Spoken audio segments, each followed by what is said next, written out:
The member for Ford. My question is to the Treasurer. Will the Treasurer remind the House why the Morrison government's responsible fiscal management plan is keeping our economy resilient while we meet the threat of uncertain economic challenges? And is the Treasurer aware of any alternative approaches which would undermine our capacity to do so? The Treasurer has the call. Well, thank you, Mr Speaker, and I thank the member for Ford for his question, acknowledge his background in business and the fact that across his electorate there are more than 17,000 small businesses that are benefiting from our instant asset write-off, like Rams Auto Care in Beenleigh that I visited recently, Mr Speaker. Now, Mr Speaker, when we came to government, we inherited an economy where unemployment was 5.7% and rising.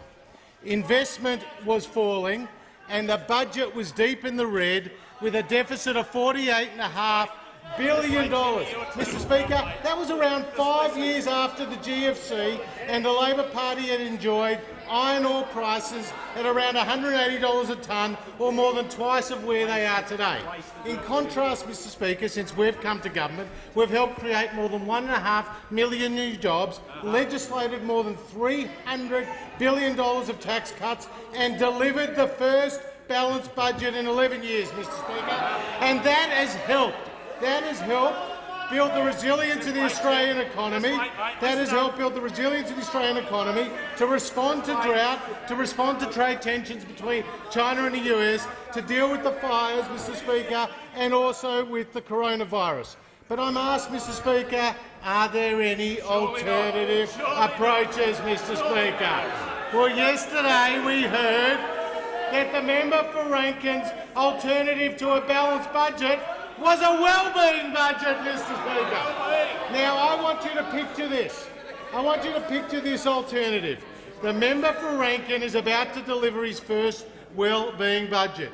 He walks in barefoot into the chamber, Mr Speaker. Robes are flowing. Incense is burning, Mr Speaker. Beads in one hand and speech in the other hand, Mr Speaker. Gone are the seats, gone are the benches, Mr Speaker, and in their place, meditation mats for all, Mr Speaker. Meditation mats for all. And the member for Rankin stands up to address the chamber to announce that his well-being tour has gone national. Hugs for all, Mr Speaker. Hugs for all. But, Mr Speaker, there's a warning to every Australian. When the member for Rankin provides them with a hug and a kiss, he's going to take away their wallet.